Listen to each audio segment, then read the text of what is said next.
আজকে আমাদের ছুটির দিন, তাই মনে করলাম বাইরে কোথাও ইফতার করি। অবশ্য রেডিওতে পেয়েও গেলাম এমনই এক ইফতারের দাওয়াত, একেবারেই ফ্রি। এটা ছিল সিটি অফ সুগারল্যান্ডে আয়োজিত একটা ইফতারের দাওয়াত। তবে এরই মধ্যে অনেকেই ঈদের বিভিন্ন সামগ্রী, যেমন সুগন্ধি, তারপরে ছিল জামা কাপড়, বিভিন্ন ধরনের জামা কাপড়। বিশেষত আমি যেটা পেলাম, পুরুষদের তুলনায় মহিলাদের জামা কাপড়ের একটু বেশি। তা তো আপনারা দেখতেই পাচ্ছেন, বিভিন্ন কালারের কামিজ, বিভিন্ন কালারের সালোয়ার, এগুলো তো আছেই। ভারতীয়, পাকিস্তানি, মূলত পাকিস্তানি আমি পেয়েছি। তারপর পেয়ে গেলাম এখানে অবশ্য হাতে হেনা ডিজাইন করার একটা ছোট টেবিল। তবে এখানে যারা টেবিল নিয়ে বসেছে তারা সম্পূর্ণ ফ্রিতেই আসলে বসেছে। ওনাকে দেখলাম বেশ অনেকগুলো জুয়েলারি বিক্রি করছেন, জুয়েলারির বাজার কাটতে খুব ভালো। এবার দেখুন আসলে আমরা কি ইফতারি পেয়েছিলাম। এখানে কয়েকটি দোকান স্পন্সর করেছিল, আপনাদেরকে দেখাই।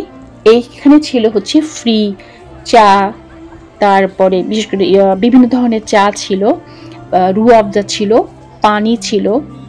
আমি অবশ্য স্যাফরন চাটা পরে নিয়েছিলাম। আর এই হচ্ছে বক্স ওয়াইজ ইফতারি।